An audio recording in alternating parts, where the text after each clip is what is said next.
The alarm arrives like a small pulse under the skin of the room. One red line appears among the calm green tiles on my console, then another, then a pause, as if the system is taking a breath before deciding what it wants to be. I roll closer on the chair that always slides a little to the left and steady myself with the edge of the desk. The air in operations is cool for the machines. It makes me feel like the night can be shaped if I am patient enough to listen. Brunswick Harbor keeps its own time in the dark hours. The cranes out on the docks hold their long arms still, as if they are choosing not to dream. Channel lights blink in patient sequence. Somewhere, far across the water, a foghorn calls, and the sound folds into the room like a memory that prefers to stay unnamed. I rest the heel of my hand on the console and read the log. The pattern is slow and stubborn. It is not a loud intruder. It is the kind that would like to be mistaken for the wind. I bring up the outer cams. On the left tile, I stack the southeast fence, the service road, the gravel strip that always collects broken shells. On the right tile, I set the parking lot where old salt scratches dust into small spirals when the wind gets ideas. Motion trails appear and slide away again. A plastic bag wanders out of a bin and works hard at being a ghost. A cat leaps from under a truck and shakes rain from its whiskers like a soldier returning to attention. The rest is quiet enough that I can hear the tiny fan inside the camera housing when I lean close. My phone buzzes against the desk. I do not pick it up right away. The vibration makes a soft sound, almost a purr. I flip it so the screen faces up. Unknown number. 3 words on the lock screen. He found her. I leave the phone face up. I do not open the message. The red line on the console repeats, then drops to amber. The system decides it needs my whole attention. I give it what it wants because that is what keeps people safe. The door opens without drama. Evan steps in the way he always does, one shoulder first, apology written into the angle of his collar. He smells faintly of the rain that waited outside and still thought about committing to itself. He says nothing. He stands beside me and lets the room tell him its story. I like that about him. He never tries to rush a room. He points at the third pane.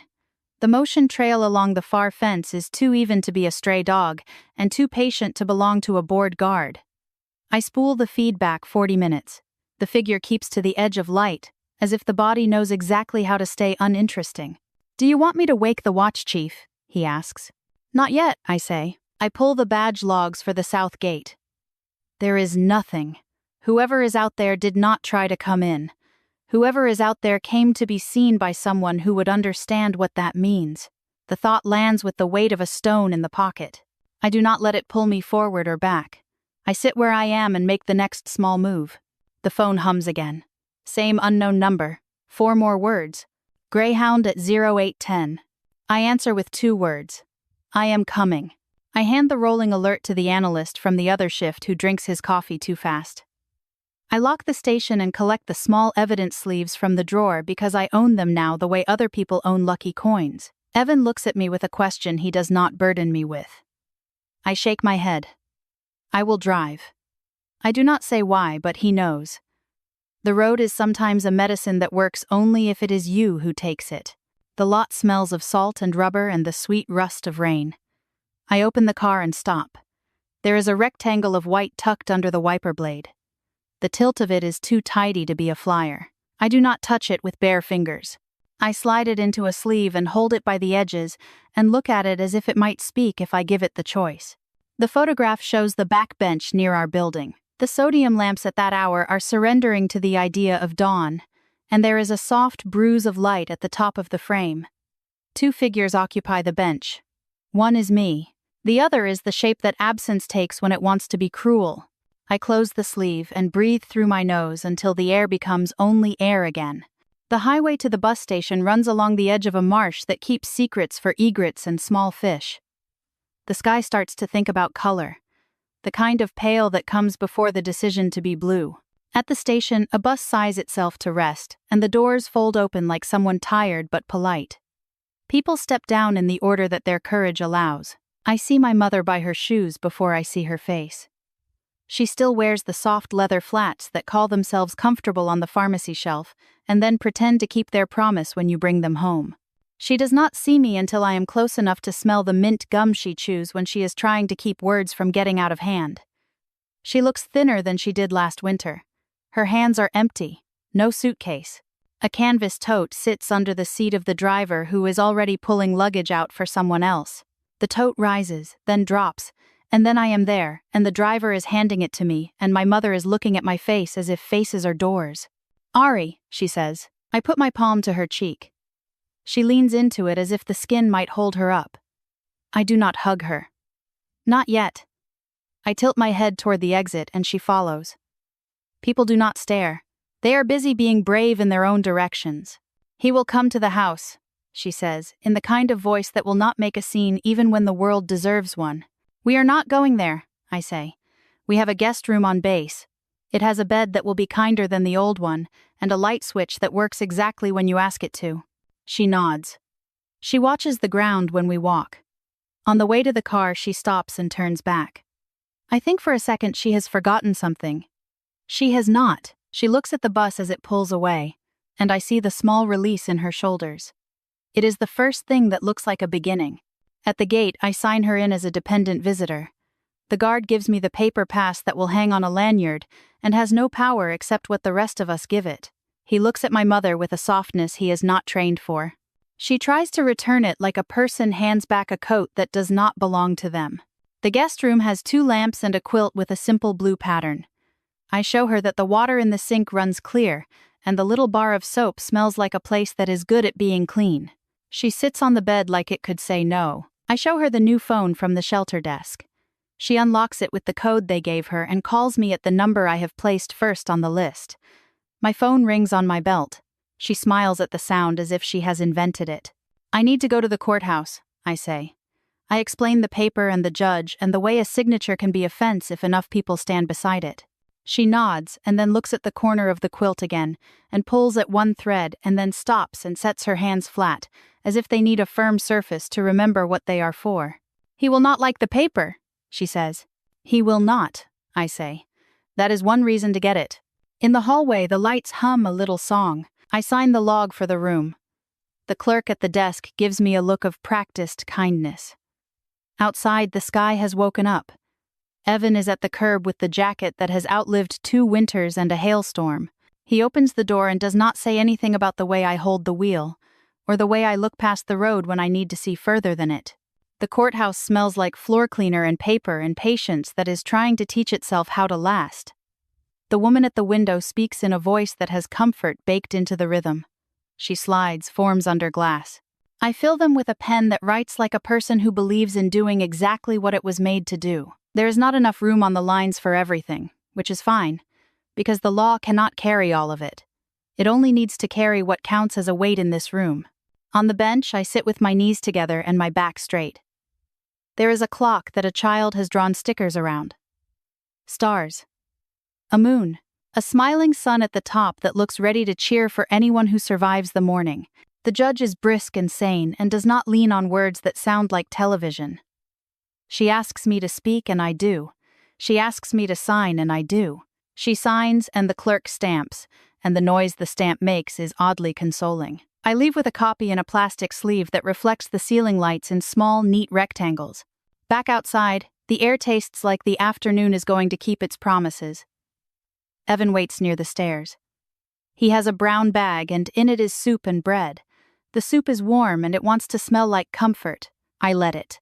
We take a booth at a diner that has old glass and a view of a street that still believes people can learn to be kind if you give them enough practice. The server brings coffee that is willing to do the heavy lifting. We talk about gulls and about the weather and about how the small garden near Building 7 refuses to die even in a salt wind. We do not talk about Luther. We do not say his name because names have jobs, and his name has done enough for one day. When I pay, the light on the window finds an angle that makes everything look exact. No glare, no wash.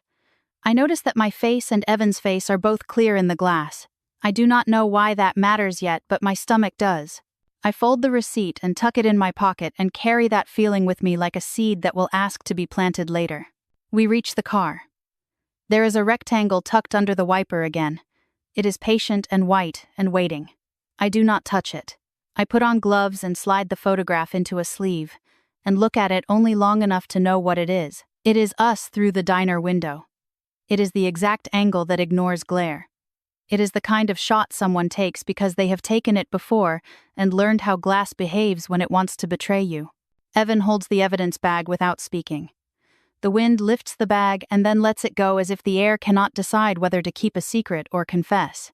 Back on base, I ask the watch chief for the camera pulls on the east fence for the last 5 days. He taps his pen twice on the folder when he hands it to me. That tap says we both want this to be simple. We both know it will not. In operations, the screens are calm again. I feed the diner photo into a tool that likes to find ghosts in places where ghosts think they can hide.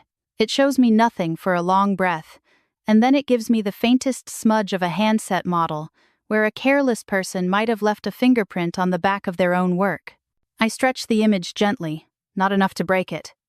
The smudge becomes a suggestion, a guess, a thing to be compared. Evan sends a packet. The internal header tells me to read first and ask later. He has scraped tower pings from the minutes around our coffee. One device moved like a person who knew where to stand and when to stop. It talks to a cluster we have seen in 2 other states in the last quarter. Those cases started with soft messages to families. The bait used details no outsider should have had. The red line on my console is gone now. The pattern that brought me here was only the opening chord. The song underneath is longer and colder. I keep my hand steady on the desk and let the room become an instrument again. It answers if you play it right. I place the first photograph and the second one side by side on the table. I set a ruler beneath them because I have learned to give my eyes true edges. The distance from the lamp to the border is the distance a trained hand chooses. The path along the fence is the path of someone who has walked the perimeter and measured the cones of light with the certainty of practice. The device model smudge belongs to the cluster, not to the cheap brand Luther used to slam on the table at 3 a.m. when he wanted the house to remember who it served. I write the entry in the case notes clean and simple. The person with the camera is not the man who knows my past address by the sound of his own truck on the gravel. The person with the camera belongs to a method that turns private fear into a key for public doors. I add one line that the file does not need, but that I do. We are not being haunted by a man. We are being stalked by a method. The light outside thins toward evening. Somewhere near the guest room, my mother is learning which lamp she prefers, and whether she can sleep with the door closed without listening for a footstep that will not come. In the operations room, the machines breathe, their small, even breaths. Evan draws a circle around the devices on the graph and writes a time range that means we can start following the method back to the place where it was born. The message from the patrol says motion near the east fence, and then nothing found. The note adds that the nothing smelled like cigarette smoke. I place that detail in the drawer where I keep sharp things that I will use when they can cut clean and not before. I save the log and I let the room fall quiet so that I can hear my own voice when I finally speak. We start now, I say. Evan nods. We stop playing defense. Night has a way of telling the truth without raising its voice. I feel it when I step out of the building and cross to the guest quarters. The air is cool enough to make the sleeve of my jacket a comfort. My mother has left the lamp on low. The light draws a patient square on the hallway carpet. I knock softly and wait until she answers. She sits on the bed with the quilt pulled up to her waist and the new phone in her lap like a small animal she is warming with her hands. How is the quiet? I ask. I can hear it, she says. I did not think I would remember what it sounds like. It sounds like when you were little and fell asleep in the back of the car and I kept driving so you could finish the dream. We talk about small things on purpose.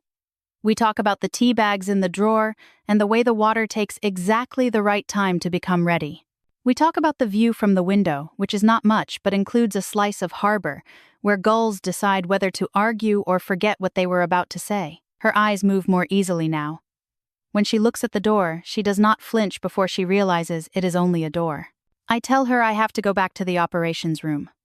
I tell her there is a patrol route that includes this building now, and that the guard on duty has the kind of posture that means he sleeps well with a clear conscience. She smiles at that. She says she remembers when men with clear consciences felt like stories other people told. On my way back, I pass the small garden near Building 7. Saltwind is unkind to roses, but someone refuses to accept that and the bushes keep trying. The leaves are blunt and brave. I think of the things that grow where they should not, and how some of them live long enough to call the place their own. I let the thought stay. It carries me back into the room where the machines hum their polite anthem of service. Evan is at the whiteboard with the careful handwriting he saves for when the world must be explained to people who are tired. He has drawn the cluster. He has traced the lines. He has left blank spaces where the next answers will go. He does not rush to fill them. He caps the marker and looks at me, and waits to see which place I want to start. Start with the first message, I say. The one this morning that told me he found her. Find the towers. Find the shape of the movement. See if it loves any other shapes we already know. He nods and sets his fingers on the keyboard the way a musician sets theirs on an instrument that was invented for order. The screen answers slowly, which is the way truth prefers to walk when it wants to be believed. We build a path in small segments. We find the pauses where a body waited for a bus to sigh itself awake. We find the darts where a person changed lanes to follow an idea. We find the stillness when the hand had to reload courage. The pattern resolves into a shape that belongs to a human who has practiced not being visible. The jump points are near places where cash is king. The gaps are the length of a caffeine habit. The cluster reaches backward into two other states, where the same shape stood outside a clinic that serves families of service members on Saturday mornings, and waited long enough to learn who stops to smoke and who eats their sorrow as fast as a crumb can be eaten. A map is a kind of confession if you know how to read it. I put my finger on the diner where our own picture was taken. I trace backward to the place where the angle would have been chosen. The parking meter near the corner does not work. The space is always free. You do not know that unless you have spent time standing there, choosing not to be a person for a while. I open the console that keeps our records of training. I search my own entries. I have answered 1,000 small questions over the years in the name of best practice. What time do you tend to log on for the first time? Do you check your mail before coffee or after? Do you prefer to take calls at your desk or in the hallway? None of these are secrets, and yet together they become a shape that tells a patient mind how to approach you softly enough that you might not notice until the second knock. I find a question from last quarter. It asked whether family members live within an hour of base. It asked in a cheerful tone with a cartoon shield in the corner of the screen. I had clicked no because at the time my mother was in a town that takes 2 hours if you do not count the slow parts. I think of the text that sent me to the bus station. I think of the timing. I do not know yet who wrote the script. I do know they had help that looked like a test and felt like a lesson. Evan sees the set to my jaw and gently changes the subject without making a show of the change. He brings up the east fence feeds. He slows them to a crawl. He looks for the rhythm in the way the dark moves. He has a talent for watching nothing until it surrenders the truth that counts. On the third pass, a shape leans on the limit of the light, and then slides out again with a patience that feels like practice. He freezes the frame and marks the cone of the lamp with a pen that writes in thin, clean lines. The intruder stayed just outside the bright. That is normal. What is not normal is the angle of the shoulders. The body is turned toward the camera as if to be noticed but not identified. That posture is a message. It says, I know what you know, and I am interested in how you plan to behave now that you have remembered that. We note the stance. We file the frame. We add it to the small wall of paper that is beginning to look like the start of a story we will have to tell a judge. I feel the tug to think of Luther.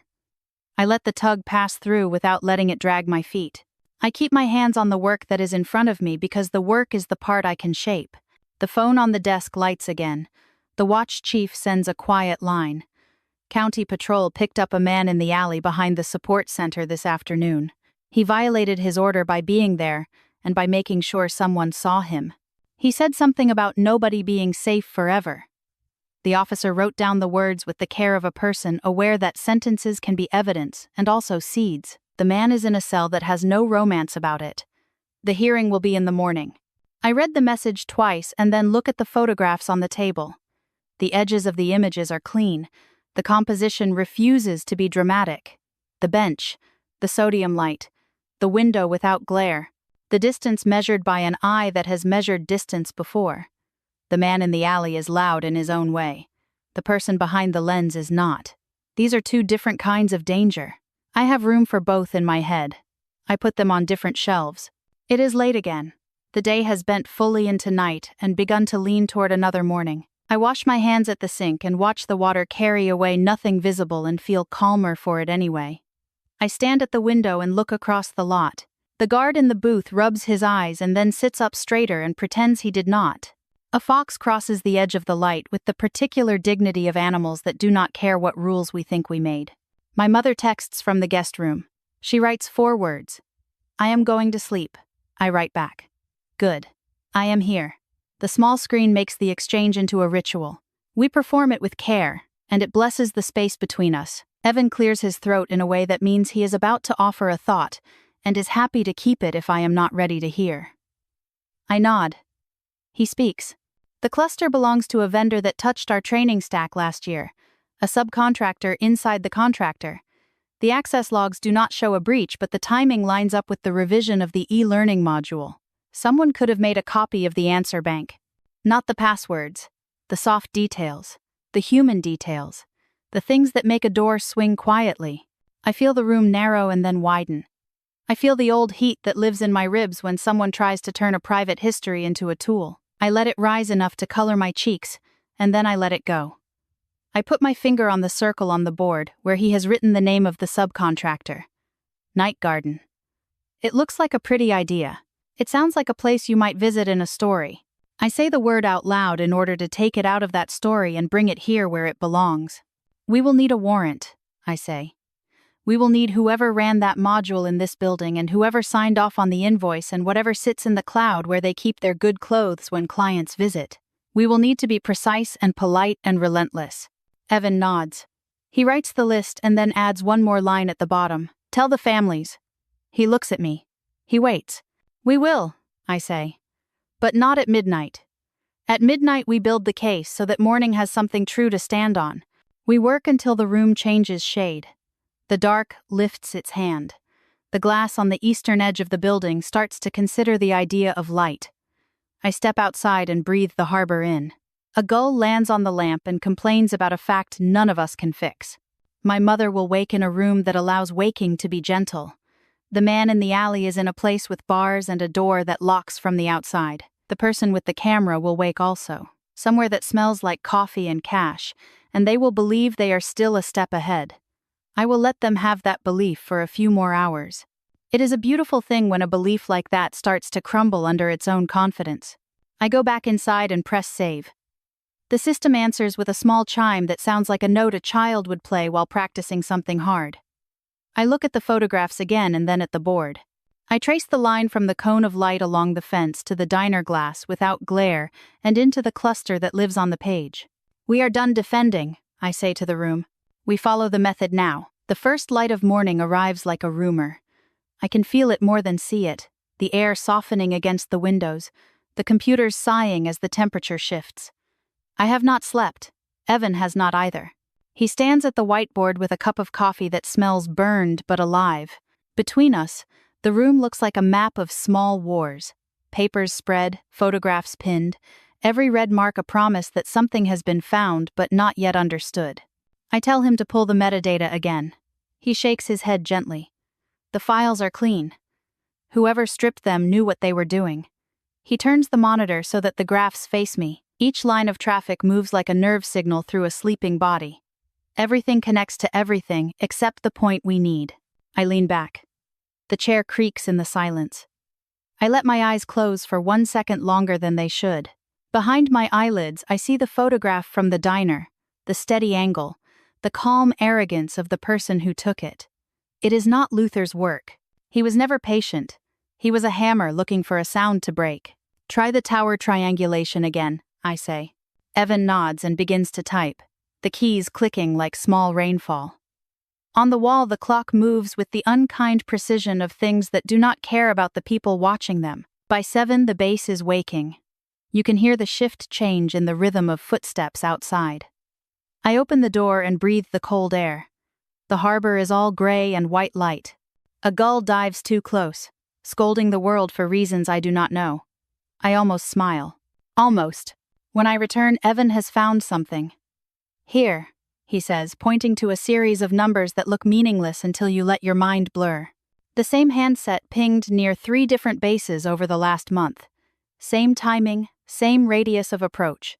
Each time a family member received a message claiming a relative was hurt or missing. The shape of the pattern sends a quiet ache through my chest. It is not random, it is an operation. Someone has turned fear into a business model. I rub my forehead. Who benefits? He shrugs. Data brokers, maybe. Someone harvesting behavioral detail. Some of those campaigns get resold to phishing groups. You scare the target, you make them click. I nod slowly. It makes a terrible kind of sense. My mother's panic. My transfer. The photo under the wiper. They were breadcrumbs for a stranger's profit. The printer spits out the record sheets. I staple them by habit, though we both know paper will not stop a digital ghost. Evan watches me, waiting for the place where anger will enter. It does not. What comes instead is clarity, cold and hard. This is not about a man following me anymore. This is about a mechanism. And mechanisms can be dismantled. We drive to the county office at 9 to deliver the paperwork for the protective order. The clerk takes the files, glances at the seal, and says we will hear back by noon. Bureaucracy moves at the speed of gravity. Outside, mothers with toddlers wait in lines for things that should have been simple. One of them hums a tune under her breath that my mother used to hum when she thought no one was listening. I have to look away. Back on base, I check the guest room. My mother is sitting near the window, wrapped in the quilt like it is armor. She looks up, searching my face for meaning. I give her the smallest smile I can manage without lying. The judge signed it, I say. He can't come near you now. She nods but does not unclench her hands. Paper burns, she whispers. So do bridges, I answer. But we still cross them. She almost laughs. Almost. I leave her with tea and the kind of silence that lets healing start small. When I return to operations, the day has grown teeth. A message from the legal office blinks on my screen, confirming that the restraining order has been logged into both the civilian and military databases. It should make me feel safer. Instead, it feels like putting a thin sheet of glass between two storms. Evan hands me a folder. Look at this, he says. Inside are still frames from the east fence. The same shadow, the same deliberate pace. Each night at the same hour. But now there is something new, a faint reflection on the metal post beside the shadow. I enlarge it. A glint, circular. Lens glass. Someone has been documenting their own trespass. It is the kind of arrogance that belongs to professionals who believe they are invisible. I check the timestamps. The photos were taken during the same window the text arrived that morning. Whoever is behind this knows our schedule. They know the gap between patrol rounds. That knowledge does not come from chance. It comes from access. I stand, feeling the old adrenaline find its place again in my blood. Pull the contractor list, I say. Every civilian vendor with perimeter clearance in the last 6 months. Evan already has it halfway printed. That is why we work well together. He reads the room like code. Names scroll past. Maintenance crews, IT consultants, training subcontractors. One line catches my eye. Night Garden Learning Systems, subcontracted through an umbrella firm. My stomach reacts before my mind. I know that name.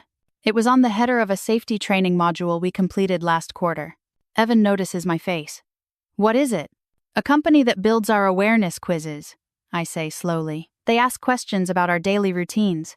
When we log in, who we live with, what time we usually commute. They call it contextual threat modeling. He frowns. Contextual for who?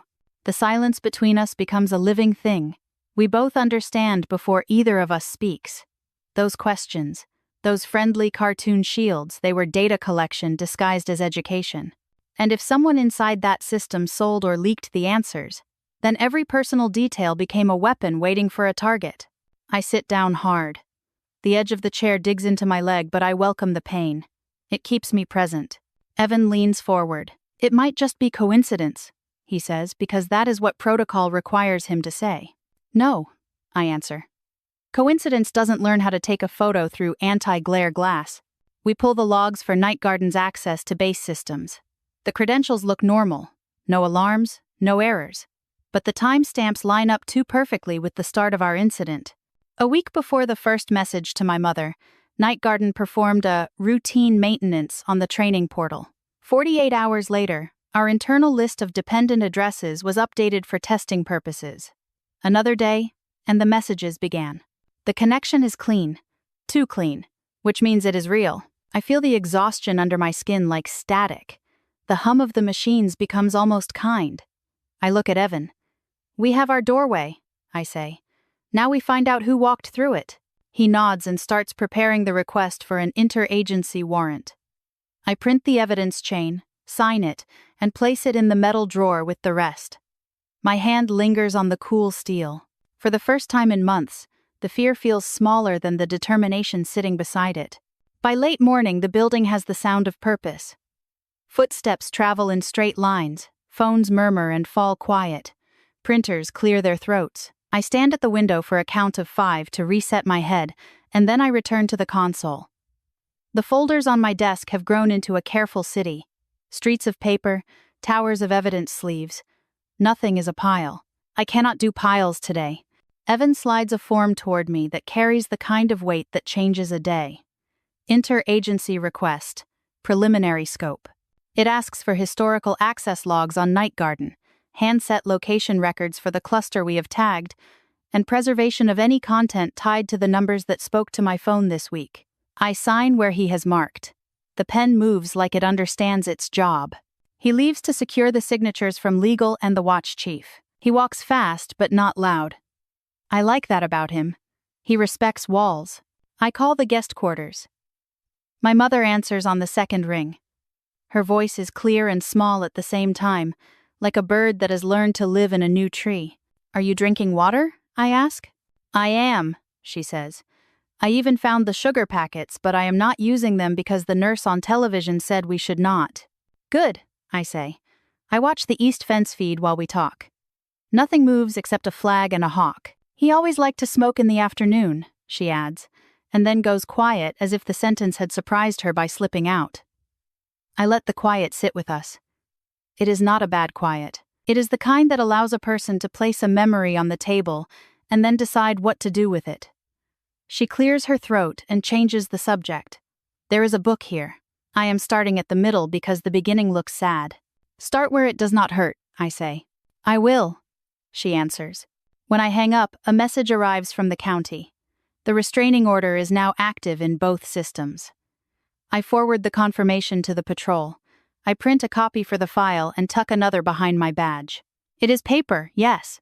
It is also a line on a map that tells a story that can be enforced when a man decides to test the borders. Evan returns with a look that means progress. He closes the door softly and places 3 documents on the desk, as if he is setting out plates for a careful meal. One is the approval for tower data on the devices in our cluster. One is a limited scope warrant to preserve Night Garden logs pending a fuller motion. The last is a contact sheet for a regional task force that has seen the same pattern in 2 other jurisdictions. He points to the bottom of the sheet. I did not know we would find friends this fast, he says. It is a relief I had not allowed myself to ask for. A network against a network. I did not realize how alone I had kept myself inside this one room until now. The knowledge that other eyes have watched the same shape gives my breath more room. We split the calls. I take the task force in Virginia. Evan takes the one in Florida. The voice on my line belongs to a woman who has done this for long enough to have earned a very quiet kind of authority. She listens without interrupting while I lay out the timeline, then tells me what they saw. 3 months ago, the families of 2 air traffic technicians received messages that pretended to be from a hospital. One said a parent had fallen. The other said a child had broken an arm. Both messages arrived within minutes of perimeter sightings at their bases. Both families followed the instructions sent later to a phishing site that copied a familiar portal and asked for a confirmation code. A training vendor had been hired 2 quarters earlier. The same vendor, Night Garden. I write while she speaks. When I ask about photographs, she pauses, then says yes. In each case, the victims found a photo under a wiper blade or on a doorstep. In each case, the composition showed a care that felt almost affectionate. That word lands in me like a small, hot coin. Affection is the wrong word for violence that has learned to smile. I thank her. She promises to send a packet within the hour. We end the call with a simple, "Let us keep each other updated." Evan finishes his call a minute after mine. Same vendor, he says. Same cluster pattern. He looks tired for the first time today. I realize I am tired as well. The room is steady though. The machines are calm. The harbor makes the sound that means no storm is coming right now. The first packet arrives. It contains a slice of tower records and a handful of images from the other cases. There it is again. The angle that erases glare. The distance from the lamp to the edge of the frame. The same handset model whisper at the edge of the file where a careless editor left a trace. I call the number listed for Night Garden. A man with a friendly voice says they are proud to support military readiness by making security fun. He uses words like gamified and bite-sized. I ask for a contact who can speak to the maintenance window last quarter. He places me on hold and plays me music that wants to be cheerful. It does not manage it. A woman comes on the line. She introduces herself with 2 names and a title that says, Director of Learning Science. She assures me that all content is handled with care and that personally identifying answers are never stored. I let her finish and then I ask for the name of the subcontractor that handled their analytics pipeline. She hesitates. She says they do not disclose vendor relationships without a letter. I tell her we will send one. My voice is even. There is no room for heat. Heat lets people off the hook by giving them something to react to that is not the question. While we wait for the reply, Evan pulls the server addresses we do know and starts a passive watch. The cloud is a city. If you stand still long enough, you can learn the bus routes. He marks 2 endpoints that feel wrong. The outgoing traffic is small but too regular for a platform that claims to be idle. He calls a friend at a carrier who owes him a favor for a good turn 3 winters ago. The friend does not promise anything, but he does not hang up either. By mid-afternoon, the light in the room has flattened. People outside the door laugh at something that does not belong to us, and I am happy for them. The second packet arrives from the Virginia Task Force. It contains a composite image that overlays the 3 photographs from their cases. When I place our own photograph under the transparency, the corners align. The cones of light stack like concentric shells. It looks like a lesson someone designed to be graded. Evan whistles under his breath. Not surprise. Recognition. It is the shape you see when a method has been tested and polished and sold. A message arrives from the Night Garden contact. The language is polished to the point of being frictionless. She provides the name of the analytics subcontractor. She says they will cooperate fully. She includes a short paragraph about their commitment to ethical practices and the lives of service members. The subcontractor name is a bland string of words that could belong to a firm that does anything from counting coins to washing data. I search it. It resolves to a single office in a building that rents small rectangles of dignity to many companies that have no windows. I ask Evan to pull the registry for the handset cluster again. He expands the time range and the result blooms. 6 pings near bases in 3 states. A trace near a support center that serves veterans. The pattern of approach repeats with the stubborn confidence of a person who has not yet been caught. It is late enough that my stomach remembers food. I ignore it. The watch chief knocks and steps inside. He places a thin folder on my desk. The patrol report from the arrest behind the support center. The man was Luther. He said nothing except a line that the officer wrote down carefully. The line does not matter now. The law will shepherd it to where it belongs. I thank the chief. He taps the folder once and leaves. I sit with the folder closed and look at the photographs on the table. The first bench, the diner glass, the overlay from another case. They do not feel like threats anymore. They feel like a diagram. Behind me, Evan clears his throat. He lays a printout beside the photos. It is a tower map with times and device signatures. He has drawn lines that connect our case to the other 2. The lines cross at a neighborhood with a bus line and a cheap diner, and a pay-as-you-go phone shop that sells cases in loud colors. He circles the phone shop. Same store brand printed on a receipt from the Virginia case, he says. Same sale window 2 days before the first message here. He taps the corner of the printout where the handset model is noted. Same family of devices as the one that left its shadow in our image files. I pick up the pen. My hand is steady. I underline the model number. I write the time range in the margin. I write the word cluster next to it because a cluster is not a person. It is a pattern, and patterns do not get to claim innocence. The phone on the desk lights with an incoming call from the carrier contact. Evan answers and puts it on speaker. The man on the line sounds sober in the old sense. He has looked at the query and cannot say much yet, but he can say this. The same handset that pinged our tower yesterday spoke briefly 2 nights ago to a number registered to the analytics subcontractor that Night Garden named. The call lasted 31 seconds. It originated 3 blocks from the phone shop and ended near a strip of warehouses that have cameras only when the owners feel optimistic. When the call ends, the room is very quiet. I feel the shift happen in my chest. The fear that has lived there picks up its things and moves aside to make space for something with a cleaner shape. I stand. I look at the photographs on the table and then at the board, with the cluster and the vendor names and the small black circle around the analytics firm that rents its dignity by the month. I write a single sentence on the whiteboard because sentences make things real. The camera and the handset belong to a professional ring that targets military families through spear messages and social engineering. I put a period at the end of the line. I underline the word ring. I circle the word families. I set the pen down. Evan looks at me. He does not smile. Neither do I. It is not that kind of moment. It is the other kind. The kind where 2 people who have been standing in a dark hallway find the switch and flip it and do not shout because the light itself is loud. This is our twist, I say. It is not him. It is a system.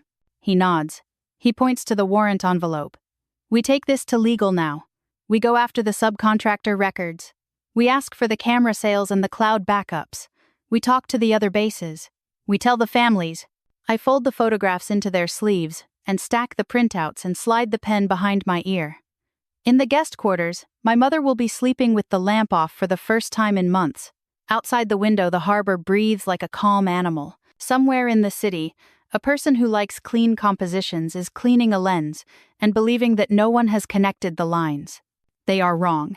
I pick up the folder and the warrant and the copy of the restraining order that hums quietly in my pocket like a small live wire. We leave the room together. The hallway smells like coffee that has been left on the warmer a minute too long. The light is good. The air is simple. The day has finally chosen its shape. The method is visible. The system has a name. The photographs are evidence, not messages. Twist complete. The eyes behind the lens do not belong to the man from our past. They belong to a professional ring, built to frighten families into opening doors that should have stayed locked.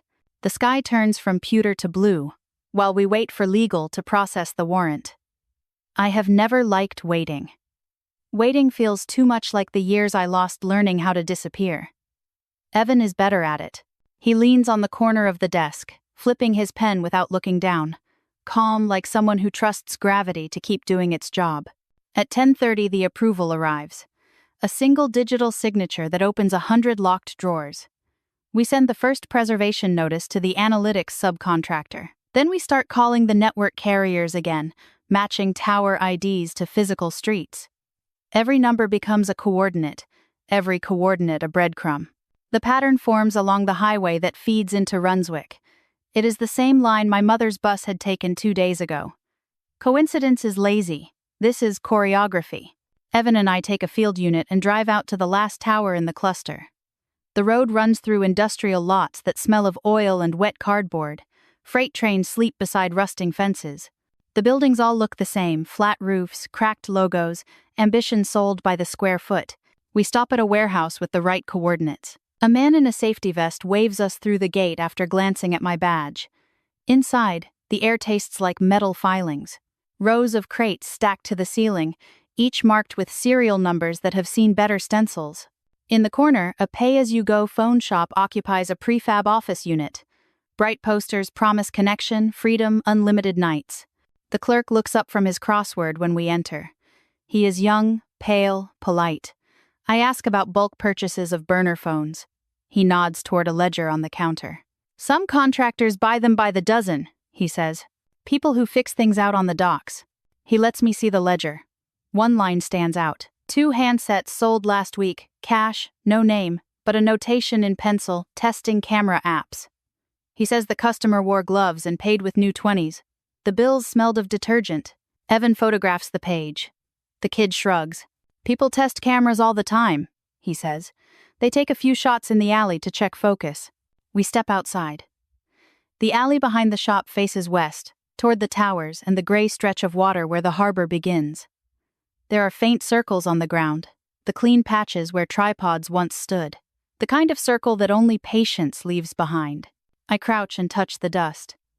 It feels undisturbed, but I can sense the outline of preparation. Evan scans the area with his hand held. Residual Wi-Fi IDs, he mutters. They use tethering to upload from here. He points to a nearby dumpster. Signal bounce off that metal surface, good trick for a stealth hotspot. A truck rumbles past and the smell of diesel wraps around us like an old warning. I straighten and look at the skyline. The city pretends innocence well at this hour. Children on bikes, vendors opening windows. You could almost believe nothing underhand ever happens in daylight. Back at base, we log the evidence. The chief authorizes a small task group to follow the financial trail. I write the report in clean lines. Facts first, feelings later. Still, the act of typing steadies me. Words are rails. They keep a train from wandering. At noon, my mother texts me. Lunch smells like the ocean. I picture her in the cafeteria, sitting by the window where the smell comes through the vents. She has always measured safety by smells. Burnt toast meant trouble. Soap meant recovery. Ocean air must feel like hope, I answer. Eat something warm. I will be late tonight. An hour later, a courier brings an envelope from the district data office. Inside are the first pages of the tower audit. The timestamps show a handset connecting repeatedly from a moving vehicle that left the harbor road at dawn and stopped near the warehouse we just visited. The same IMAI number appeared again 3 hours later near the county courthouse while I was inside getting the order signed. The thought slides cold down my back. Someone watched that entire morning as if recording an experiment. They knew my schedule before I did.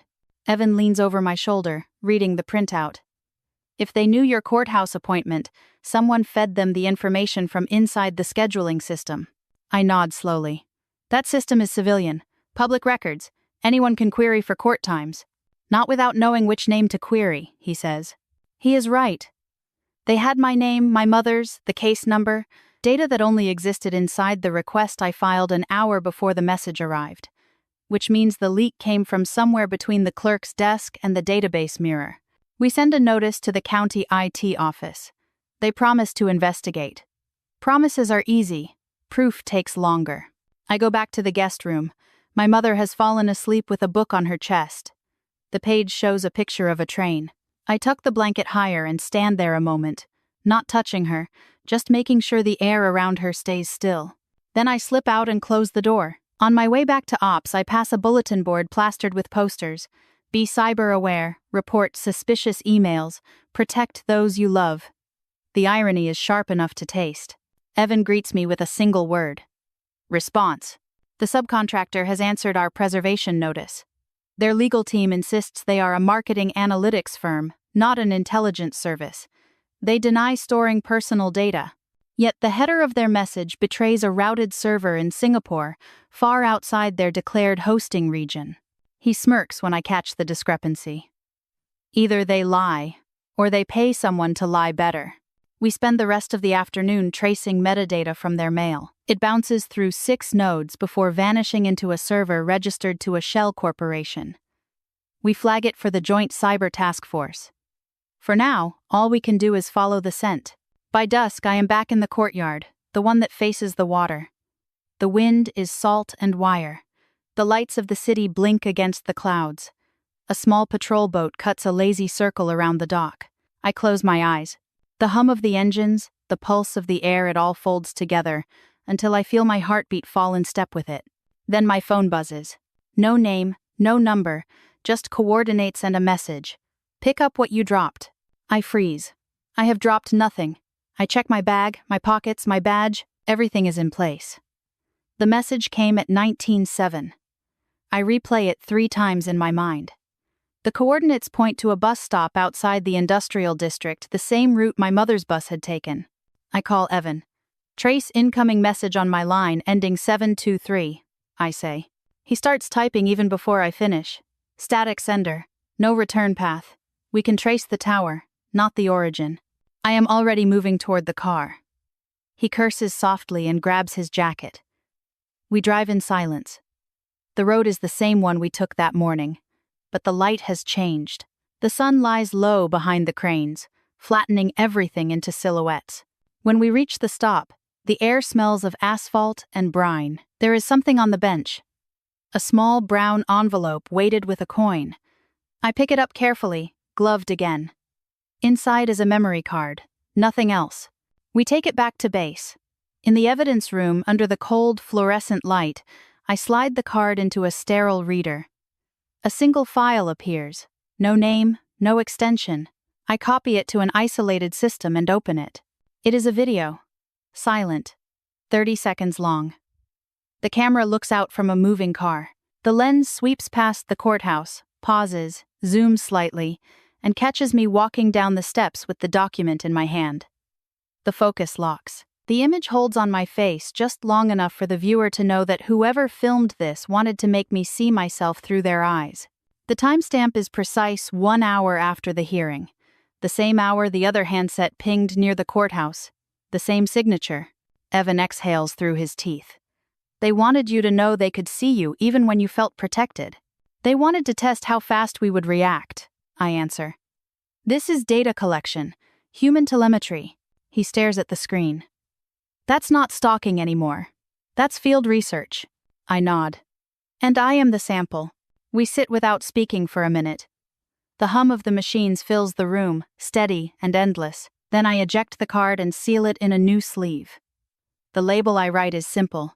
Video Courthouse Phase 2. It is nearly midnight when I finally step outside again. The harbor wind has changed direction. The flag on the pole snaps east, toward the city. The lights from the cranes shimmer like distant fires. I take one long breath of the salt air and let it remind me that I am still here, still moving.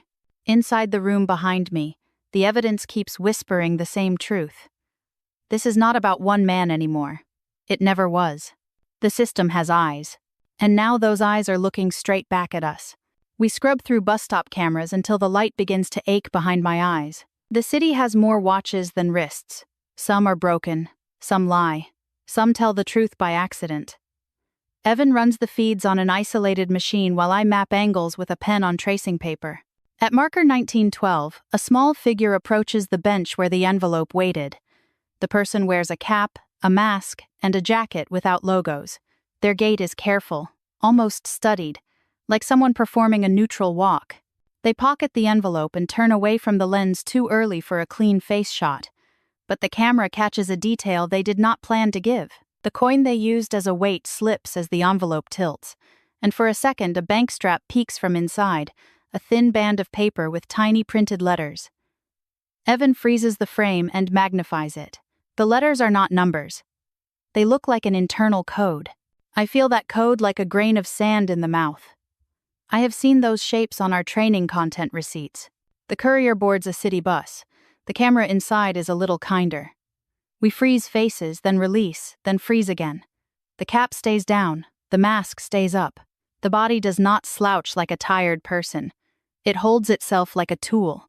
The bus drops our runner at the industrial road near the phone shop. A second camera catches the moment when a car glides up to the curb. The courier does not hurry. The driver does not lean. The exchange is invisible except for the one tell you only notice after 100 hours of watching professional hands. The driver never looks at the courier. Strict lines, strict roles. No greetings, no mistakes. We pull the plates. Rental. Cash deposit. Recorded by a clerk who does not know he has seen a ghost. The rental company gives us the hours and the name on the contract.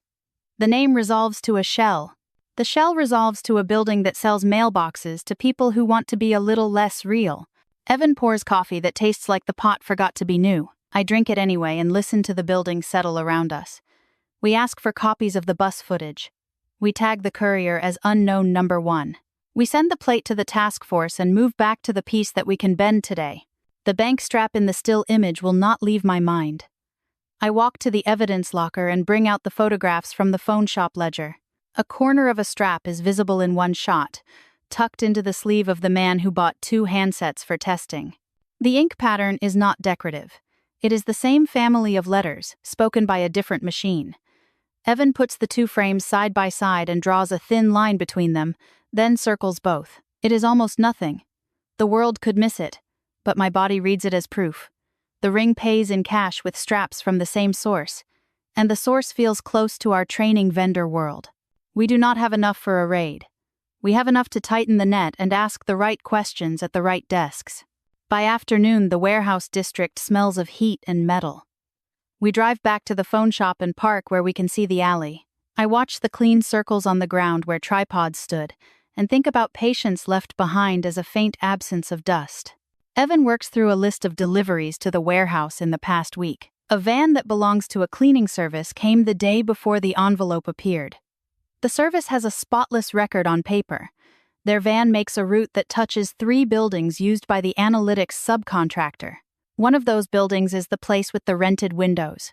We speak to the cleaner at the desk. He is cheerful and ready to be helpful in the way that can make a person invisible to themselves. He tells us they do overnight vacuum runs and pick up bagged trash by contract. He says they sometimes throw away stacks of test prints from the office tenants. He laughs a little. Paper is heavy, he says, but it pays the same. I ask to see yesterday's trash logs. He blinks, then remembers his training, then shrugs, then finds a clipboard he was not planning to find. The sheets list weights and signatures. The subcontractor's office produced heavier bags after 2 a.m. The signature for that time slot is a single initial. The ink presses hard through the paper, like someone impatient with writing. Back on base, I check on my mother. She sits near the window with the lamp off and a cup of tea cooling on the table. She is reading the book from the middle. She looks up and studies my face with the concentration of someone trying to tell the weather by scent alone. "You are carrying the room with you," she says. I sit. I place my hands on my knees with the palms down so the tremor will have something to push against. I tell her the outline of the day without using language that would make the walls bend. I tell her that a group of strangers has been using the lives of families like ours to test how softly a door will open. I tell her we have found the fingerprints of a company that helped them guess which door to knock on. She takes this in carefully, like a person tasting a spice that might be good for them. Her face changes in small increments. Her mouth tightens, then clears. Her shoulders rise, then lower. She looks at the floor, and then back at me. "All that time," she says, "I believed I had brought this trouble with me. I believed I was a walking storm." "You are not a storm," I say. "You are the weathered part of a tree that did not break." She breathes. The breath is a small but visible act. She sets the cup down and misses the saucer by a half-inch. The cup wobbles and then steadies on its own. I do not reach to fix it. The wobble is true. The steadiness is hers. "He will be angry when the paper finds him," she says softly. "He is already angry," I answer. "But anger is not a strategy. It is just a temperature." She studies me again. "For a long time I waited for you to stay in a safe place," she says. "I did not know that the way you become safe is by walking toward the thing. I want to say that I am only walking toward the thing because it is my job. I want to say that courage is a word I do not recognize in my own mouth. But I do not correct her. Some truths are better if you learn them from another person. In the evening, Evan texts me to come back to operations. He has compiled a series of transactions pulled under warrant from a small cash handling service that supplies bank straps to businesses that deal mostly in paper. The code printed on the strap in our still image matches a batch delivered last month to a storefront registered to a man who has a clean license and a history of paying on time. The same man has a cousin who runs a shop that sells phone cases and unlock codes in the district where our courier boarded the bus. I follow the chain with my finger. The lines bend back toward the road Luther used to drive when he left town with tempers that did not fit inside his body.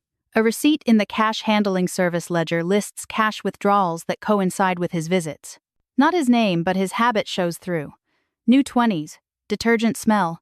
The strap code matches the circle on our desk. The realization arrives not as a blow but as a shift in the angle of the day.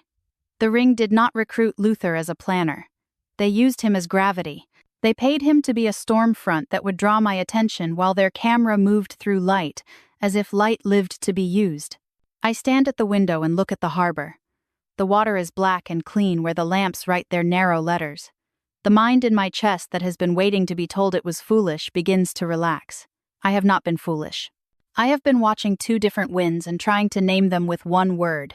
Evan prints the new chain and pins it to the board. The room looks like a quiet museum of a crime we do not intend to let repeat. The photograph from the diner sits under glass in its sleeve. The strap code sits beside it. The phone shop ledger sits beneath. Together they form a sentence that even a tired judge could read. We prepare the packet for the morning. The mid-story will demand something like a reckoning. Before that reckoning, I go back to the guest room and sit at the little table while my mother sleeps. The lamp makes a soft circle on the wall. In the circle, the paint looks newer than the rest of the room. Someone tried to fix a scuff and did not quite match the shade. I like that. A repair does not have to pass for perfect. It only has to hold. When she wakes, she finds me watching the window. She smiles without showing teeth. She asks if I am hungry in the voice mothers use to remind the earth it must keep spinning. I tell her I am fine. The word fine in our house has never been about joy. It has been about the decision to continue. I tell her the part I had not planned to say yet. The group gave money to Luther. Not for the photographs. For his presence. For the disruption he causes by merely existing near a door. He was a tool in their kit. She closes her eyes and nods once. The nod says she knew there was another hand in the room before anyone else did. She opens her eyes again and they are clearer than I have seen them in a year. Then let us remove the tool from their hand, she says. We sit with that sentence until it becomes a plan. In the morning there will be hearings and warrants and the kind of conversations that move stones in rivers. Tonight there is just air and the sound of distant engines and the knowledge that a method has been named. I leave her with the lamp on low and return to operations.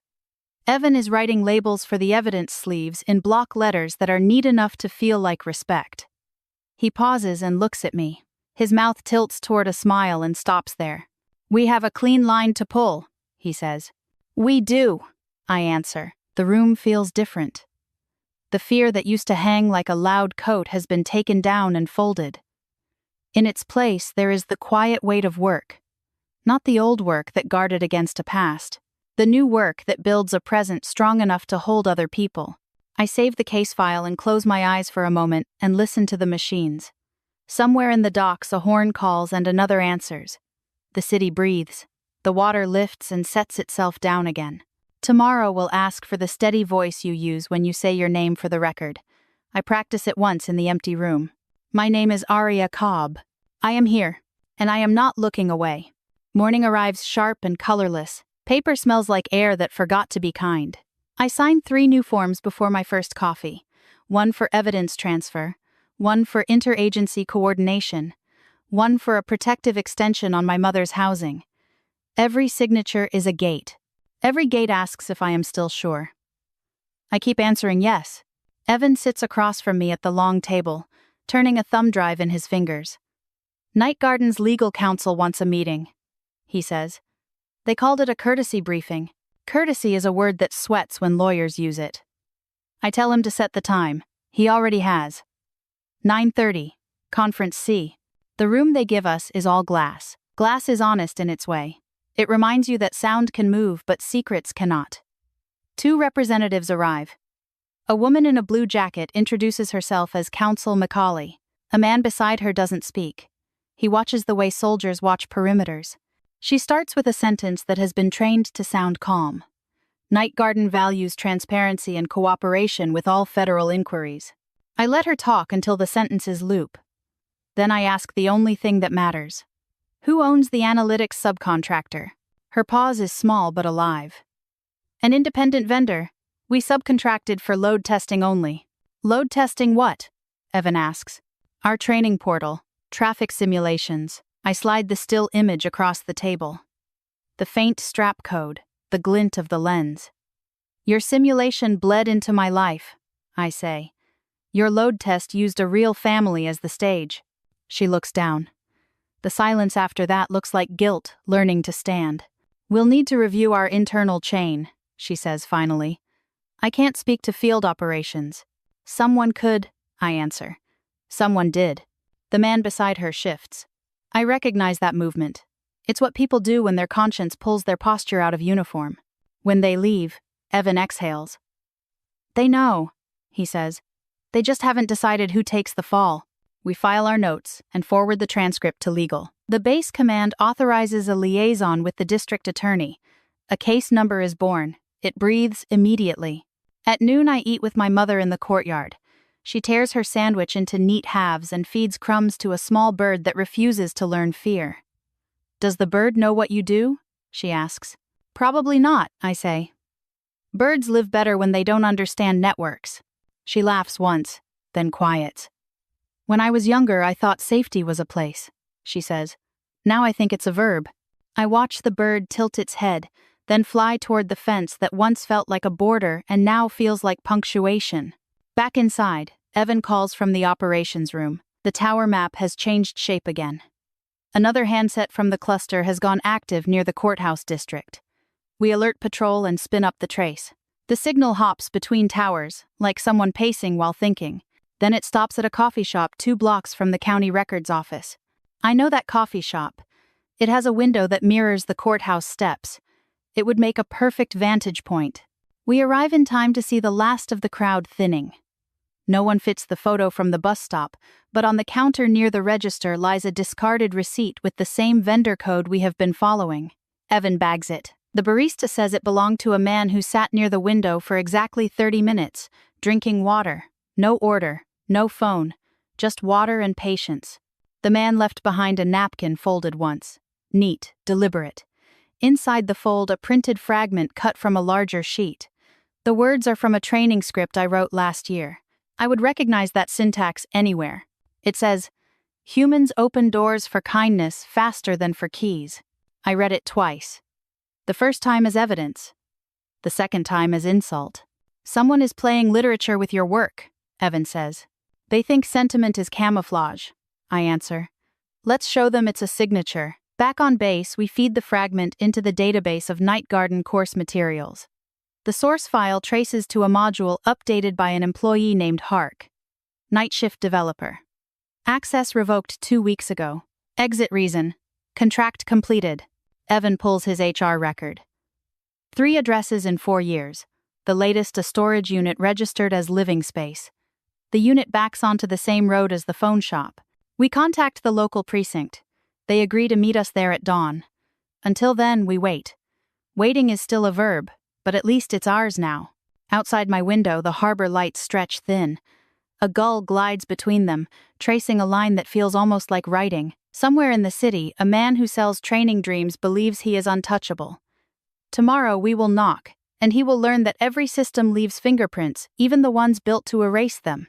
I close the file, set the alarm for 4, and let the hum of the servers become the song that carries me into the first sleep I have earned in days. The alarm rings at 4. I wake before the sound finishes, a soldier's reflex that refuses to die. The sky outside is a dull iron sheet. I dress without turning on the light. The fabric smells of salt and electricity. Evan meets me by the lot, a thermos in one hand and a folder in the other. Neither of us speaks on the drive. Words before dawn have always felt fragile, and today we need strength, not sound. The storage unit sits at the edge of the industrial zone, where the air tastes like coins. The local police cruiser waits by the gate. 2 officers nod as we approach. One of them yawns.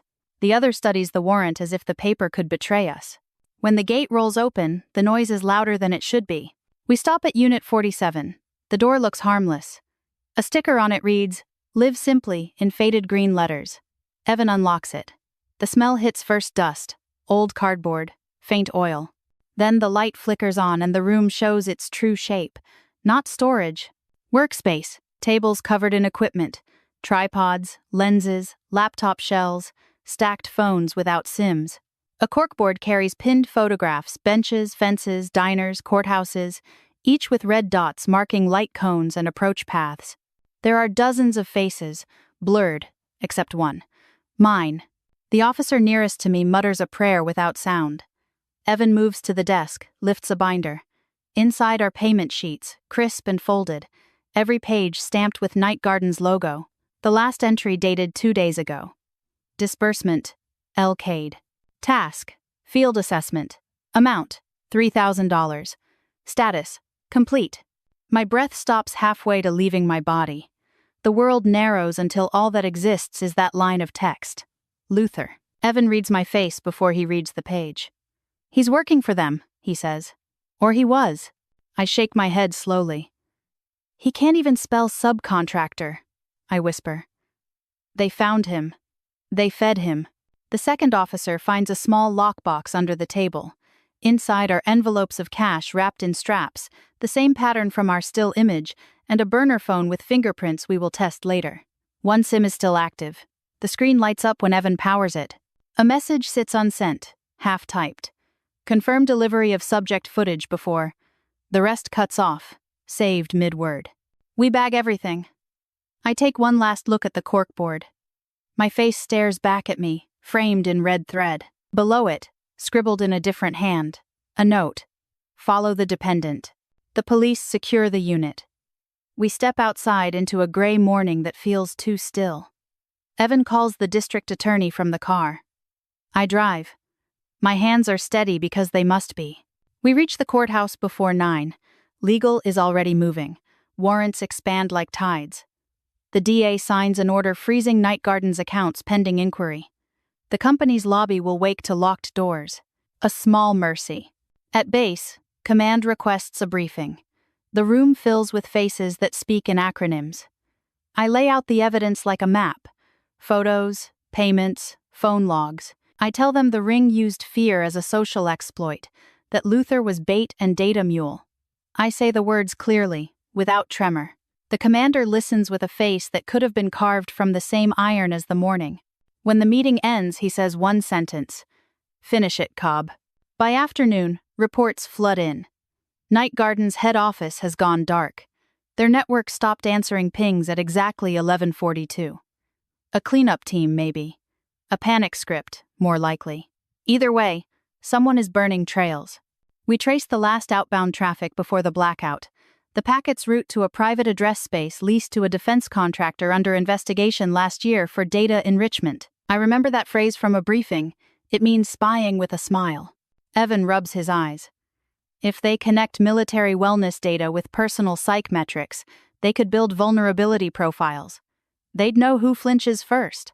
I say nothing. My throat is too dry for language. At dusk, I walk to the pier behind the operations building. The harbor is quiet. My mother stands there, wrapped in her coat. She has learned my patterns again. She does not startle when I approach. You found him, she says. Not just him, I answer. I found what used him. She looks at the water. The reflection of the lamps cuts across the waves like thin roads leading nowhere. Will they stop? She asks. For now. And after? I exhale. After, we make it harder for them to begin. We stand together until the wind shifts colder. She puts her arm through mine, a gesture so small it almost breaks me. You have your father's patience, she says. He used to say that storms are not the enemy. Forgetting they pass is. Later in my quarters, I open the file one last time before encryption. The images line up on the screen like witnesses. Each photo is a question that has finally found an answer. I write the closing note for the report. Subject identified. Network traced. Operator compromised. Primary suspect Luther Cade in custody pending arraignment. The sentence feels too neat. Real closure never fits inside a paragraph. Before shutting down, I add one more line. The kind that doesn't belong in official records but belongs to me. Fear is a script. We can rewrite it. The hum of the computer fades. Outside, the harbor breathes again. I let the sound fill me until I can no longer tell where the water ends, and I begin. By dawn, the building hums like a machine waking from a long dream. The air smells of metal and coffee. Overnight, the task force has bloomed new faces, new badges, a forest of laptops opening in perfect rhythm. The case file that started with a single message on my phone now fills 3 walls and its own server partition. Evan is already at the main table. He has pinned a new map. Lines of red string radiating from Runswick like veins from a heart. Each thread ends at a location tied to Night Garden's network offices, data centers, shell firms, cloud relays. What began as a company now looks like an organism. First target, he says, tapping the map. Their central node. Server farm in Norwich, listed under Trillium metrics. They share an IP backbone with the subcontractor we froze yesterday. Local or offshore replication? I ask. Both, he says. And offshore is waking up. We brief the commander. He authorizes immediate digital seizure. The operation will run under two umbrellas: cybercrime for the warrants, counterintelligence for the funding trails. I am listed as liaison because I have seen the pattern up close. The commander calls me the human variable, meaning the one thing their algorithms cannot predict. By 8, the room becomes command center. Monitors bloom with network maps. Voices cross frequencies, clear and clipped. Evan handles the digital side. I coordinate the human assets: legal, field, and comms. My hands remember the rhythm of control even while my stomach reminds me I have not eaten. The first breach comes clean. For 10 seconds, we have full view of Trillium's internal directory, enough to confirm that Night Garden's Learning Portal codebase shares 98% of its architecture with a separate project labeled Behavioral Enrichment Framework BEF Classified Funding, Department of Defense. The timestamps go back 3 years. Evan's voice is steady. They never got hacked. They were born dirty. I nod. My pulse feels heavy. We capture what we can before the system locks us out. Someone on their side pulls the plug with a physical breaker. The feed goes dark. Legal rushes in. The evidence we caught in those 10 seconds is enough for a full federal warrant. Command authorizes arrests for 3 senior executives. The first twist of the Blade Night Garden wasn't a victim of infiltration. It was the infiltration, disguised as education. While the others coordinate the raid, I check on my mother. She sits by the window in the small rec room, radio low, sunlight crawling across her hands. I tell her the truth in small doses, like medicine. They used the training to collect behavioral patterns, I say, to test how people respond to fear and empathy. They sold the reactions to contractors building psychological models for threat simulation. She listens without blinking. So the lessons were never lessons, she says. They were mirrors, I answer. And we looked too long. She touches my sleeve. Then stop being a reflection. I leave before my throat can betray me. By noon, the raid reports start arriving. 1 arrest in Virginia, another in New Jersey, the 3rd missing lead developer, name redacted. His last known signal came from an airstrip south of London. The data drives we recovered hold encrypted models labeled Tier 2 dependent samples. I don't have to ask what that means. Families like mine were the test group. Evan stands beside me as the files decrypt.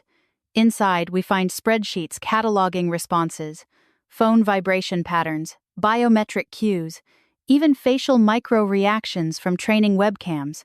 Every line a person reduced to a pulse and a probability. They weren't testing security awareness, Evan says quietly. They were building emotional maps. The silence after that is not empty. It's full of all the people who trusted the portal to keep them safe. I write my report in clean sentences because clean sentences are the only thing that hold shape when the world starts to tilt. Then I look at the last field, primary subject, A. Cobb. The timestamp matches the first day I logged into Night Garden's pilot module. The day I wrote that quote they used on the napkin. Humans open doors for kindness faster than for keys. Evan sees my face pale. They used your script, he says. They used my name, I whisper. The realization settles like ash. I was not only the investigator, I was one of their original data sources. They built this whole operation using my content as bait. I stand slowly. The room spins for a heartbeat and then finds its balance again. Then we change the story, I say. If I was their start, I'll be their end. The airstrip sits on the edge of a forgotten county, where mist moves like memory and fences rust faster than they can be repainted. The man we are after, Night Garden's chief architect, codename Hark, is here. He was the one who built the behavioral framework, the same architecture that fed on our lives. We arrive before dawn. The hangar looms ahead, metal ribs glistening under weak floodlights. Evan checks his weapon and nods to the task force lead. Inside, the hum of generators mixes with the static crackle of an active server farm. Racks of drives blink in rhythm, as if breathing. Hark stands near the center, wearing no mask, no defense. Just a calm smile that tells me he expected us. You found your way through the maze, he says. Good. I designed it for you. I step forward. You designed it for profit. He shakes his head gently. Profit is the small story. The large story is control. Do you know what happens when people stop fearing what they can't see? They stop obeying. We gave governments a way to predict fear, to study it, to market it, to weaponize it if necessary. You used families, I say. You used mine. He doesn't flinch. Your file was the perfect seed. A survivor, public enough to be accessible, disciplined enough to stay consistent. We modeled empathy through you, Arya. You taught our system how to imitate kindness. The words hit harder than any bullet. I take a step closer. Then let me teach it something else, regret. Evan signals. The team moves. But before they can cuff him, Hark taps a console beside him. The drives begin a countdown. Evan curses and dives for the nearest terminal. They're purging the core, he shouts. We have 3 minutes before total wipe. I move to the main rack, pull the emergency cable, and shove a portable module into the port. Clone what you can, I tell him. Hark watches us work, almost amused. You'll only get fragments, he says. And fragments are dangerous, they tell just enough truth to ruin you. The lights flicker. Evan yells, 70% cloned. Then the hangar shakes with the deep growl of a generator overloading. Sparks shower across the floor. Hark runs. I follow. Outside, the wind has teeth. He sprints toward a small aircraft waiting on the tarmac. I reach him before the stairs. He turns, eyes bright with something between genius and madness. You can't stop an idea, he says. I grab his wrist, twist, pull him down. The cuffs click. Maybe not, I say, but I can stop the man who keeps selling it. When it's over, the servers are dead, but the clone survives. The fragments Evan salvaged are messy, corrupted logs, half-coded models, encrypted correspondences. But buried inside the chaos, we find the contract that confirms the truth. Project Beth was commissioned under a psychological warfare initiative. Night Garden wasn't compromised. It was state-funded from the start. The real twist hits me like cold rain. They didn't hijack our trauma. They designed it, shaped it, trained it to behave. My mother's harassment, Luther's manipulation. Every coincidence they were experiments in emotional calibration. I sit at the edge of the hangar while agents swarm the scene. The wind cuts through the morning fog, carrying the sound of sirens and seagulls. Evan kneels beside me. You did it, he says softly. No, I answer. We just learned what it really is. He nods. What now? Now we tell the story before they erase it again. Back on base, I draft the final statement. My report will not be classified. It will live in the public record, even if they bury it under red tape. The last paragraph is mine alone. They called it behavioral enrichment. I call it theft. They harvested trust, polished it, and sold it back as safety. But data is only power until someone remembers it came from a heartbeat. When I finish, I walk to the harbor. The water is silver with dawn. My mother stands there, coat tight around her shoulders. She doesn't ask what happened. She just takes my hand. It's over? She asks. For them, yes, I say. For us, it's only beginning. She smiles faintly. Good. Beginnings are stronger than endings. Behind us, the city wakes. The machines hum again, but this time the sound feels different, like something being rebuilt. The hearings begin on a Thursday. Rain streaks across the marble windows of the Capitol building like lines someone forgot to erase. Inside, the air smells of paper and nerves. Reporters wait behind ropes, cameras blinking like anxious eyes. When my name is called, I step into the room and the sound drops a half octave. The committee chair greets me with a smile rehearsed to mean empathy. Miss Cobb, he says, thank you for your service, and for your courage. Courage is a word that politicians use when they need the audience to clap without thinking. I nod and take my seat. Across from me sits a semicircle of officials, justice, defense, commerce, cybersecurity, each with their own stack of papers, each pretending this story isn't theirs. Evan sits behind me, silent but present, a shadow that holds. They begin with the facts, the raids, the seizures, the arrests. I confirm them, my voice steady. Then they move to Night Garden. You claim the company's training platform was intentionally built as part of a behavioral research program? Yes, I say. It was funded under Project Beth, a defense contract disguised as civilian education. The chair leans forward. And you can verify this claim? I can, I say. We recovered internal documents, contracts, payment chains, technical schematics, all showing the same parent funding source. He taps his pen. You understand the implications? I do. You built a machine to study fear, and then you let it live in people's homes. A whisper moves through the room. I tell them everything. How the portal collected emotional data through reactionary prompts. How the ring used that data to simulate trauma responses. How families like mine became proof-of-concept subjects without consent. When I finish, the chair thanks me. His voice is softer now. You may have helped expose one of the most unethical programs in recent history. Outside, reporters close in. Microphones crowd like teeth. Someone shouts, "Miss Cobb, do you believe the government knew?" I stop at the top of the stairs. Rain slicks the stone. My reflection bends in the puddles. Knowing isn't always seeing, I say. Sometimes it's choosing not to look. That line ends up on the front page the next morning. Within days, public outrage ignites. Social feeds flood with the Night Garden logo crossed out in red. Veterans' families demand answers. Politicians issue statements about oversight. For the first time in years, the silence breaks. But the machine is still alive in smaller ways. Variants of the portal reappear under new names: security training, emotional analytics, adaptive threat models. Each one carries a fragment of the same code. We trace what we can. We shut down what we find. Still, the pattern learns how to survive. It always does. At night, when the world goes quiet again, I dream of the data halls cold, endless, breathing in blue light. I dream of all the faces inside the screens, waiting to be seen as human again. Evan calls these dreams memory echoes. He says they fade. I tell him I don't want them to fade. They remind me why we started. The hearing transcripts circulate faster than I can read them. Headlines mutate the truth in real time. Whistleblower or insider, hero or hacker. The same story, folded and rewritten by every network that wants a slice of outrage. Evan and I spend the next week fielding interviews, verifying documents, defending the facts. Each question from the media feels like an echo of another. Did you leak the files? Did you profit? Did you know? I answer patiently. I remind them that exposure is not betrayal, but patience has a cost. Every word becomes evidence against something invisible. By the fifth day, the inquiry fractures along party lines. Half the committee demands full release of the cloned dataset.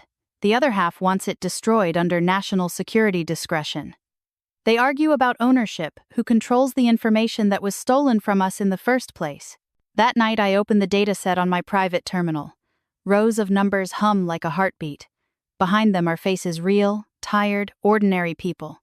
Their expressions caught mid-blink, mid-doubt, mid-fear.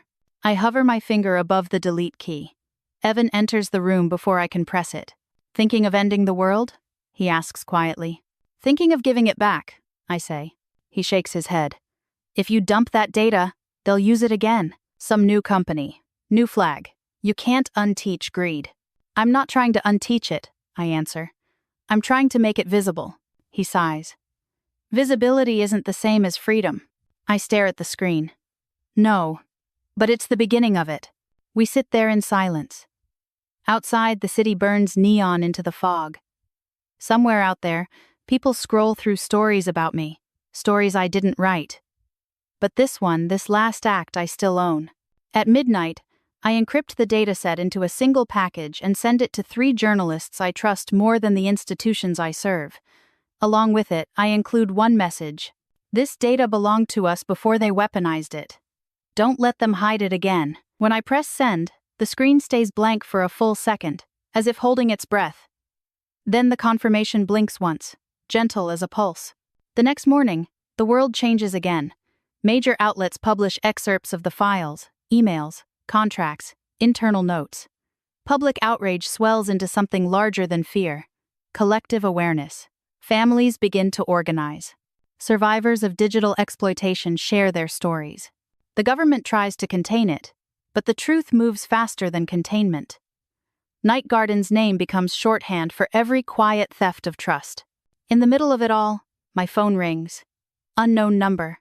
I almost don't answer. A voice says, "You should have deleted it, Arya." The line clicks dead. Evan traces the call. It bounced through 7 proxies, origin untraceable. But I recognize the tone. It's calm, controlled, institutional. The voice of someone who still thinks they own the narrative. I save the recording and lock it away. Then I sit by the harbor as morning rises. The water is soft and gray. My mother joins me with 2 cups of tea. "They'll come again," she says.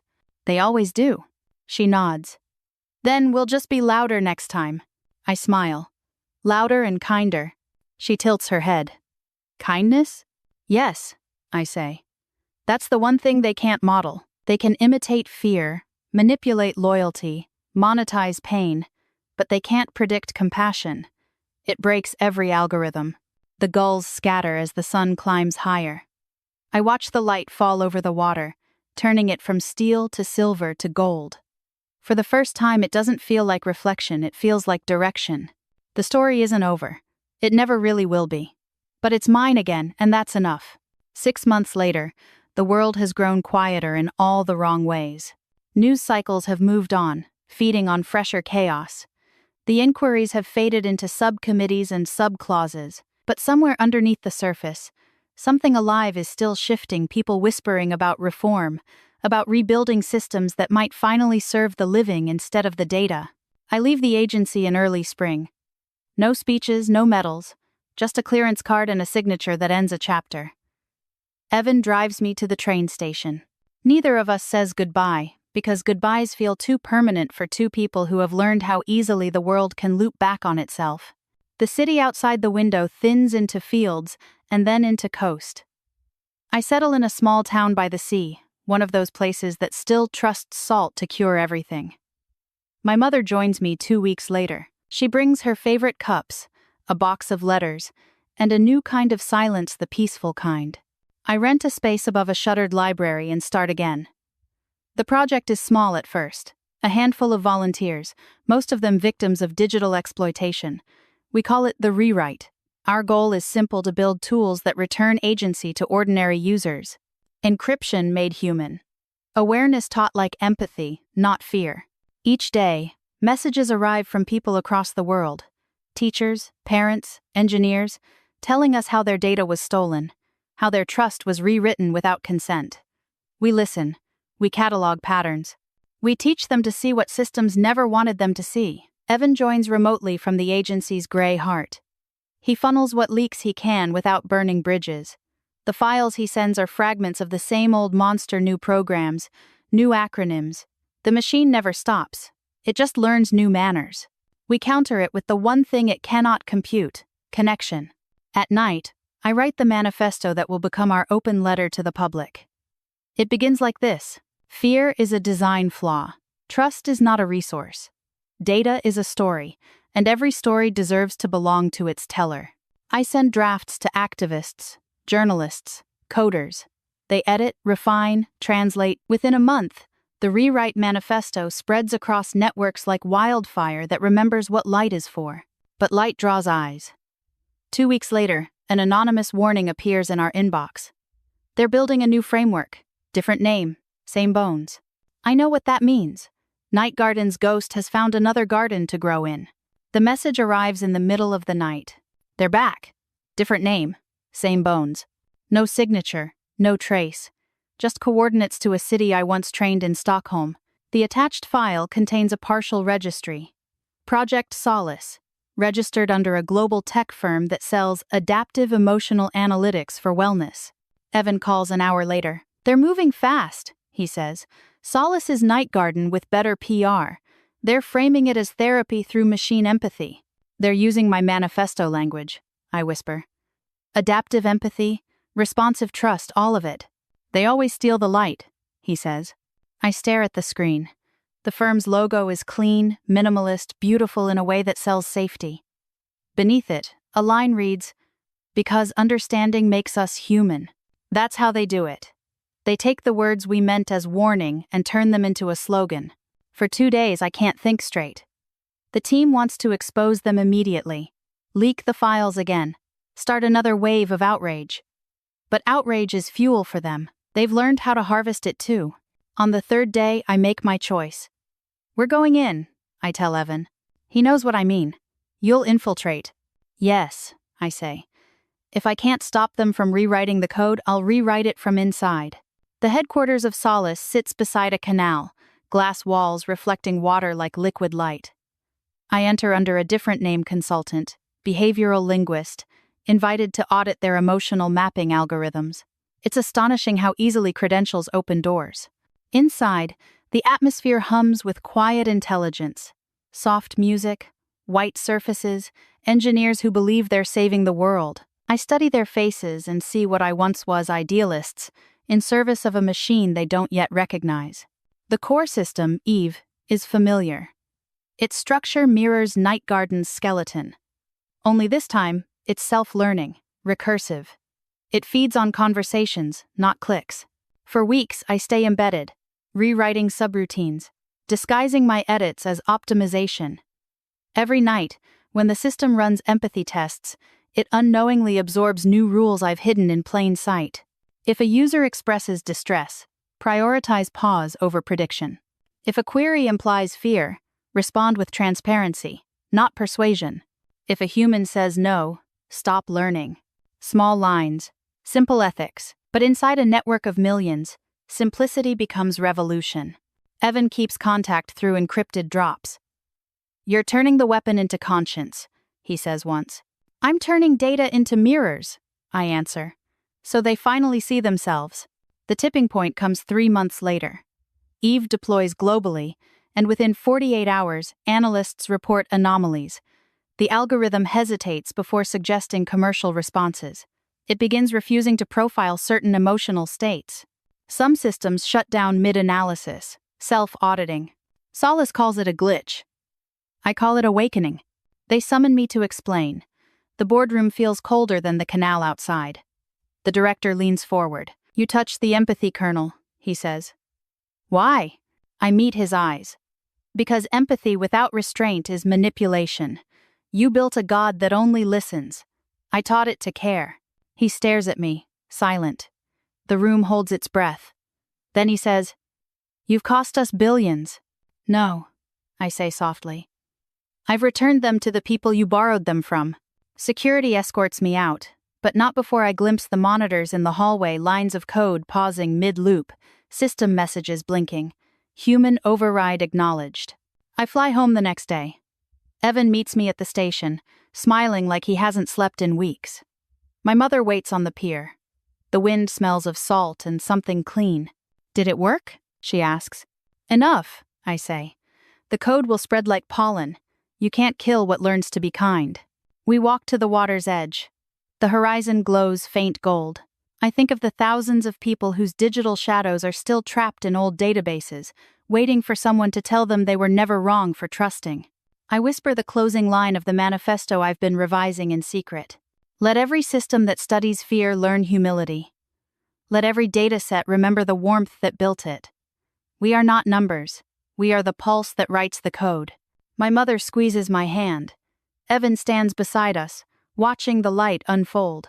For the first time in years, the world feels unscripted, and that is enough of an ending.